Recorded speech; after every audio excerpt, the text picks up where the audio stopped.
What is going on, everyone, and welcome back to Wizards Latest. I'm your host, Ben Robertson, and first off, big thanks to Underdog Fantasy. Don't forget to scan that QR code up in the corner and sign up today. Big thanks to you guys as well. We're almost at 800 subscribers. Let's put a bow on just a wild Wizards week here. Why don't we? Let's chat about that Pistons matchup. We'll take a look at Alex Sarr's last 5 games as we go into a weekend back-to-back. That will be courtesy of Underdog Fantasy. And of course, we'll jump into the comment section from yesterday's episode. Appreciate all your support here on the page. Do me a favor, hit those like and subscribe buttons while you're dropping your thoughts down below. Getting ready for the Olympics this weekend as well. Obviously, not NBA news there, but I'm kind of fired up for that. If you guys are just looking for a comment idea today, let me know if you'll be watching the Olympics and what events you're most excited for. Let's chat about this Pistons game, though, because there were just a whole bunch of things not on my bingo card here this week as a Wizards fan. Obviously, the big number one, the Anthony Davis trade. Again, I honestly, feel a little bit silly because I feel like I didn't even I didn't even chat really about the Anthony Davis trade, and I realize in kind of the Wizards YouTube world, this is one of the page where we really look closely at a lot of the rumors and kind of the trade rumor mill in particular, especially leading up to the deadline. And for me, Anthony Davis was a name that was just no, there's no way the Wizards are going after him. It just wasn't even something on my radar. And obviously, AD was like in trade rumors like all season pretty much, but just didn't think it would materialize. Didn't think Will Dawkins. He showed us his colors. He's been aggressive really all year long since the offseason.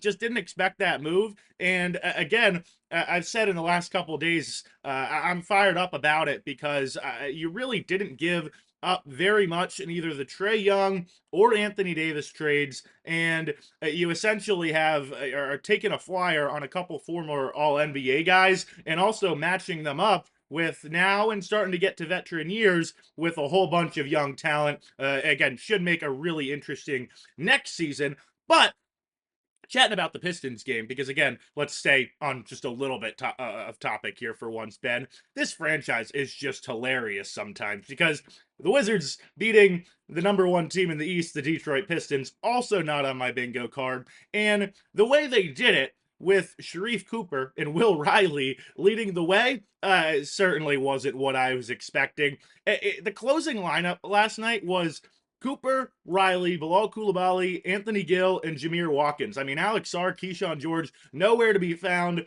The Wizards, I mean, we're kind of saying to Detroit, and I know they lost Duren in this game, but hey, here you go. Like, if you guys want to get your act together down the stretch and win this game, you are the number one team in the East. Here you go. Here it is. And Detroit was just kind of like, nah, we're good. A couple of notes from that matchup as well.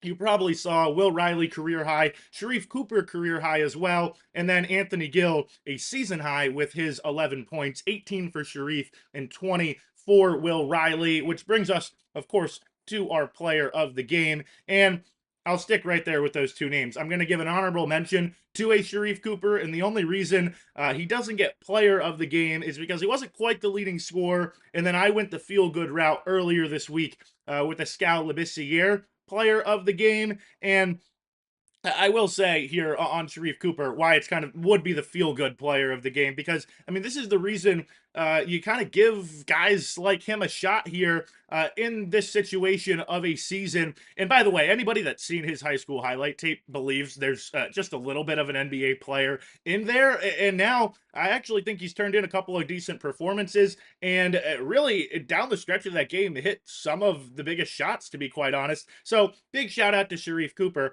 But Will Riley is going to claim the player of the game. 20 points, 6 boards, 5 assists, and he did that all with 0 turnovers as well, which you love. 9 of 14 from the floor, 2 of 5 from three-point land. And I realize everybody's talking about Will Riley today, but I'm going to go in a little bit of a different direction here with him. And remember, this is why so many of us here in the fan base kind of have so much belief in Will Dawkins and this front office, to be quite honest, because Go back to last year's draft class. The Wizards had the number 6 and the number 18 picks, and we were all kind of going, I mean, obviously number 6 because Trey Johnson, and then at number 18, we were weighing a lot of the options here on the page. Draft time is really actually right around when this channel got started. We were talking Derek Queen, remember? And remember the I keep you recall, I guess, the Wizards, instead of going and drafting somebody with that number 18 pick, they traded back a couple spots with Utah, went back to 21, got an extra pick in that draft, which became Jameer Watkins, and then took Will Riley with that 21st overall pick. And it's just such a credit to Will Dawkins and to the scouting department as well for saying, hey, we have this guy kind of in our minds. He's probably not going 18th overall, but we believe in him a whole bunch. We can get an extra pick and still select him. Huge credit to them for finding a Will Riley, again, in that 21st overall pick. And it's now multiple drafts in a row where it looks like the Wizards have a real piece in the 20s of the first round, which is absolutely huge. I think back to even when Cam Whitmore was brought in, and I'm blown away by the file that Dawkins has on some of these guys, because I remember when he was asked about Cam Whitmore, he was saying he remembered all the way back to draft time and some of the conversations that they were having. When he was talking about Will Riley after the draft, he said, hey, I've seen this guy since, his AAU days, and it makes you wonder, how many of those guys around the league that aren't even on the Wizards do these front office executives just know so much about and are just watching so much basketball at so many different levels. Kind of just impressive there, to be quite honest. Before we take a look at what Alex Sarr has been doing in his last 5 games, fast breaks, buzzer beaters, and block parties are back, and Underdog is the best place to get in on all the action. Playing on Underdog is easy. Just pick whether your favorite players will go higher or lower on stats like points, rebounds, steals, and more. Get your picks right, and you could win up to 5,000 times your cash. Download the app today and use promo code BasketballFan to score $75 in bonus entries when you play your first $5. That's promo code BasketballFan. Underdog, make picks, win money. And again, I said I wanted to chat, again, courtesy of Underdog Fantasy, about Alex Sarr and what he's been able to do over his last 5 games. You obviously see those performances against Portland and Milwaukee. Super impressive. He also brought his rebounding to the office those days as well, which you really love from him. The Lakers game was just gross for all of the Wizards. And then I was kind of bummed out, I'm not going to lie, about that Knicks matchup, because I feel like for the most part, Alex has rose to the occasion when, there's been another elite big or, just highly regarded big man matched up across from him. I thought Karl Anthony Towns kind of took his lunch money and kind of dominated that matchup, to be quite honest. And then just didn't play. I mean, only played 18 minutes in that game against Detroit. Remember, most of the starters just weren't playing down the stretch, and the Wizards were still able to pull out the victory. Now, looking forward and looking ahead, not just, at the next few games, we'll do that as well. But now with the addition of Anthony Davis, we sort of understand what the future is going to look like for Sarr and for the Wizards front court. The 2 big man approach is kind of going to be, will be the approach. 2 bigs going forward. That's something we've talked about really all season long. Interesting that there were actually reports of calls being made to New York about Karl Anthony Towns. We obviously discussed Walker Kessler a whole bunch, both in maybe a possible trade candidate, although that was really just something we were floating around, but there was legit noise to him being a restricted free agent signing over the offseason.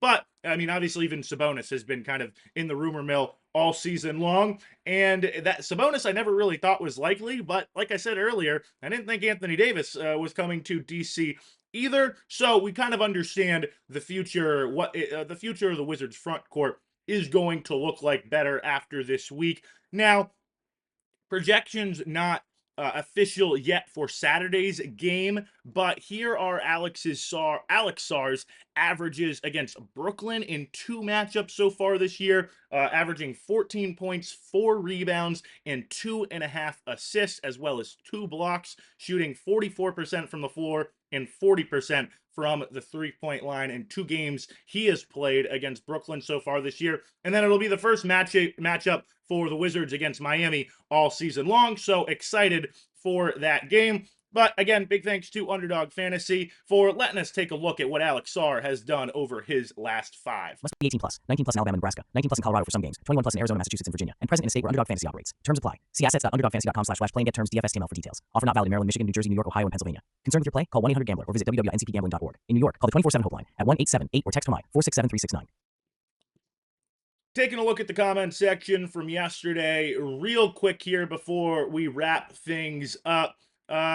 Quick response to Doodoo Bird. He says, I really like what Dawkins and co. are doing here in DC, but what do you think the Wizards know about keeping Anthony Davis healthy versus the rest of the league? And hey, that's the thing. It's not the Maverick situation where they're trying to get to the finals and they need Anthony Davis to play 60 or 70 games. Frankly, if Anthony Davis played 45, 50, I mean, if he played 60 games, that would be awesome. But if he played 50 games next season, I think that would be a win, to be quite honest. You see 50 games with him playing alongside Alex Sarr, giving Alex Sarr a whole bunch of knowledge. And hopefully, when you're making that, down the stretch push for the year, he's healthy and maybe, in action for that play-in tournament. I think that would be really exciting. So I think there's just a little bit less. I don't have an answer to say the Wizards, training staff has some special formula, but I think there's just a little bit less pressure on him to stay healthy. And sometimes, I mean, that's half the battle, to be quite honest. Multiverse Joe, you're one of my favorite commenters, but does not believe Davis works here due to his injury history. And again, not a whole bunch of pressure for him, again, to stay healthy for, 70, 80 games. That's obviously not going to happen anyway. But if he does, say you do get a really good healthy season, and you do kind of get what I'm talking about, you get half the year, maybe a little bit more, and he's available down the stretch. Well, I keep saying, guys, remember what the Wizards gave up in both of the Trae Young, Anthony Davis deals. Combined, I said yesterday, the best asset might be Corey Kispert or Marvin Bagley. I really like both of those players, but let's be frank, it's a 9-point per game, role player shooter and a backup big man we're talking about. I know Will Dawkins has had success in the 20s of the draft, but still a late first-round pick from OKC next year, a protected first-round pick in 2030. I mean, you didn't really give up very much for Anthony Davis, and so even if he doesn't stay healthy, it's kind of fine, to be quite honest. You took a flyer, essentially, on this guy. Looks like Mr. Hakeem says the same thing. Acquiring Young and Davis sends a message to the agents of other star players that Washington is a desirable place to play. I would still look to add another young post player and enforcer. Shout out Stuart O'Flaherty. He says I'm a little bit less disappointed today because you were not loving this trade news when it first came out. And I want to chat about what Mr. Hakeem had to say. I'm going to give a quick shout out here to Live Ride 59 as well. Appreciate you, as always, with your thoughts down below. But I'm going to wrap things up with Mr. Hakeem's comment. This is what I was chatting about a little bit yesterday.